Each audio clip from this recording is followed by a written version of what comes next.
자, 친구들, 우리 다시 한번 떠올려 볼게요. 직사각형의 넓이는 어떻게 구합니까? 가로 곱하기 세로. 그러면 평행사변형 넓이는 어떻게 구합니까? 밑변 곱하기 높이라고 계산을 하지요. 자, 그럼 여러분들 여기 있는 지금 교과서 125쪽에 있는 4번의 두 문제, 위에 있는 초록색으로 된 문제는 어렵지 않게 구할 수 있을 거라고 생각을 해요. 여기 있는 두 문제는 여러분들 스스로 구해보도록 하세요.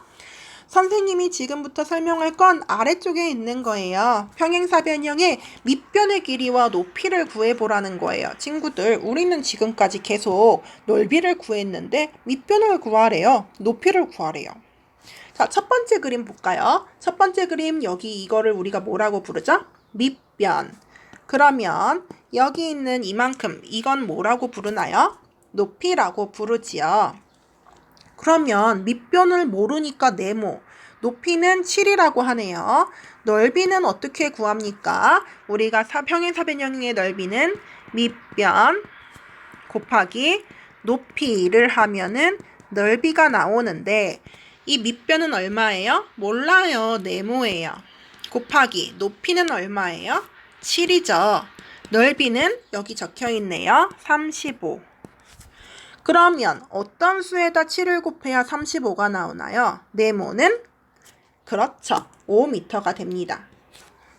이렇게 여러분들이 찾을 수가 있어요. 공식을 잘 생각하면 어렵지 않게 찾을 수가 있습니다. 자, 다음 문제예요.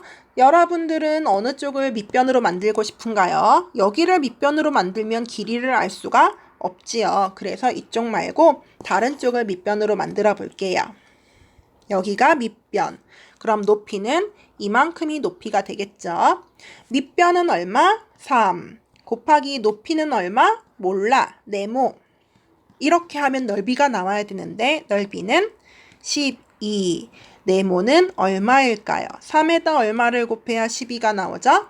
3, 4, 12. 네모는 4m라는 걸 우리가 찾을 수가 있습니다. 이렇게 여러분들 비어있는 높이와 넓이 찾을 수 있겠나요? 그렇다면 여러분들 그 수학 익힘책에 있는 걸 먼저 해보도록 할게요. 수학 익힘책에 있는 문제 중에서 일단 82쪽에 있는 것들은 여러분들이 한번 해보시고 83쪽에 4번 문제예요. 교과서에서 했던 거랑 똑같은 비슷한 문제죠. 네모가 얼마가 나올지 여기 얼마를 써야 될지 한번 생각해 보시고 답을 쓰도록 하세요. 계산하시고 여러분들 선생님 계속 높이 구할 때 머리 이용하지 말고 자 이용해라라고 계속 이야기하는 것처럼 한 가지 더 이야기하자면 여러분들 가능하면 암산보다는 손으로 직접 써서 계산하세요. 암산을 하면은 그만큼 틀릴 확률이 높아집니다. 이거는 선생님 자랑인데 선생님이 수능 시험을 두 번 봤죠. 왜냐하면 옛날에 처음에 대학교 들어갔었고 나중에 교대 들어갈 때 선생님 2번 다 수학에 그 수능에 있는 수학 한 문제도 안 틀리고 다 맞았거든요. 친구들. 근데 선생님은 절대로 암산 쉽게 하지 않아요. 항상 손으로 써서 계산합니다. 여러분들도 손으로 계속 써서 계산하는 연습하도록 하세요. 손이 자꾸 움직이면 머리도 더 좋아진대요. 자, 그거는 그렇고 이제 다시 수학책으로 했다면 수학 익힘책 아까 그 두 문제 하고 나면 수학책으로 다시 돌아올게요. 125쪽에 5번이에요. 밑변의 길이와 높이가 같은 평행사변형이 있대요. 가나 다라 전부 다 평행사변형이죠. 가는 밑변의 길이가 얼마인가요? 하나, 둘, 세 칸이죠? 3. 나는 밑변의 길이 얼마예요? 3. 다는 밑변의 길이 3. 라는 밑변의 길이 3. 가의 높이를 세볼 거예요. 가의 높이를 여러분들 세는데 설마 이걸 높이라고 하는 친구들은 없겠죠. 이거 높이 아니에요, 친구들. 높이는 밑변과 수직으로 만나는 이게 높이입니다. 몇 칸이에요? 4죠. 라는 높이 얼마입니까? 4. 다는 높이가 얼마예요? 4. 라는 높이가 얼마예요? 4. 그래서 이 지금 가나다라는 모양은 다르지만 밑변과 높이가 똑같습니다. 그럼 넓이 한번 구해볼게요. 가는 밑변 곱하기 높이 해서 넓이 얼마? 12. 나는 넓이가 얼마예요? 12. 다는 넓이가 얼마예요? 12. 라는 넓이가 얼마예요? 12. 어라? 모양이 다 다른데 넓이가 다 똑같아요. 왜 넓이가 똑같습니까? 평행사변형의 넓이는 어떻게 구하죠? 밑변 곱하기 높이 이렇게 구해요. 그런데 밑변도 똑같고 높이가 또 똑같다면 당연히 넓이도 똑같다는 거죠.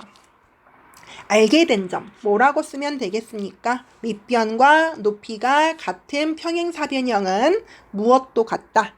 넓이도 같다 라고 이야기하면 되겠습니다. 자, 그럼 다시 수학 익힘 책으로 가보겠습니다. 숑숑숑 83쪽이에요. 83쪽에 있는 가나다라 넓이가 다 똑같대요. 왜 넓이가 다 똑같은 걸까요? 우리가 방금 했었으니까 여러분들 찾을 수가 있을 거예요. 가나다라의 넓이가 다 똑같은 이유는 무엇과 무엇이 똑같기 때문입니다. 라고 쓸 수 있을 거예요. 자, 6번입니다. 이번에는 넓이가 같은 평행사변형을 다른 모양으로 두 개 그려보랬는데 일단 우리 여기 있는 첫 번째 있는 이 평행사변형의 넓이를 구해볼게요. 밑변의 길이는 2, 높이는 1, 2, 3, 4, 5, 6. 그럼 이 도형의 넓이는 12제곱센티미터네요. 그러면 우리가 밑변 곱하기 높이 이렇게 해서 넓이가 나오는 거니까 넓이가 12가 되면 된다는 이야기네요. 친구들, 밑변 곱하기 높이 얼마랑 얼마 하면 12가 나올까요? 3 곱하기 4 해도 되고 1 곱하기 11을 해도 되고 2 곱하기 6을 해도 되고 6 곱하기 2를 해도 되겠죠. 선생님은 그 중에 밑변 3, 높이 4인 애를 하나 그려볼게요. 친구들은 그거 말고 한 개 더 그려야 된다는 거 알고 있죠? 밑변 3을 먼저 그려볼 거예요. 여기다 하나, 둘, 세 칸을 그렸어요. 높이는 이거보다 4칸이나 위에 있으면 되잖아요. 그쵸? 그래서 여기다가 하나 위에 둘, 셋, 넷 여기 위에다가 또다시 밑변을 그려줄 거예요. 밑변은 3칸 그리면 되죠? 선생님은 조금 특이하게 하려고 여기다가 3칸을 그릴 거예요. 4칸 위에다가 밑변 그렸으면 됐죠? 그리고 연결을 해줍니다. 쭉 이렇게 해서 밑변의 길이가 3, 높이가 4인, 넓이가 12인 도형을 하나 그렸어요. 여러분도 서로 다른 모양으로 2개 그려보세요. 자, 여기까지 해서 우리가 오늘 공부해야 될 내용을 다 끝냈어요. 평행사변형의 넓이 구하는 게 조금 복잡하고 과정이 어려워서 2시간을 연속해서 수업을 했는데 사실 결과로 보면은 그렇게 어렵지 않죠. 평행사변형의 넓이는 밑변 곱하기 높이잖아요. 하지만 여러분들이 왜 밑변 곱하기 높이가 평행사변형의 넓이인지를 머릿속에 생각을 하셔야 됩니다. 선생님은 수학을 한 번도 외워야 되는 과목이라고 생각해 본 적이 없어요. 왜냐하면 밑변 곱하기 높이라는 공식을 몰라도 잊어버려도 이게 어떻게 넓이를 어떻게 구했는지 과정을 알면 여러분들이 공식을 잊어버려도 구할 수가 있거든요. 여러분이 수학을 암기 과목이 아니라 이해하고 재미있게 뭔가를 조작해서 할 수 있는 그런 과목이라고 생각했으면 좋겠습니다. 자, 이제 마지막으로 해야 될 건 학습지네요. 여러분들 학습지 6단원 8차시 평행사변형의 넓이를 구해볼까요? 두 번째 학습지를 하시면 되겠습니다. 어렵지 않을 거예요. 여러분들 충분히 열심히 공부했기 때문에 어렵지 않게 문제 풀 수 있을 겁니다. 그런데 그래도 어렵게 느껴진다, 잘 모르겠다 하는 친구들은요, 어떻게 하면 되죠? 선생님한테 전화하거나 문자하거나 카톡하면 선생님이 화내지 않고 친절하게 가르쳐 줄 테니까 무서워하지 말고 연락하세요. 자, 그럼 여기까지 여러분들 열심히 남은 공부하도록 하세요. 그럼 선생님은 여기서 끝. 안녕.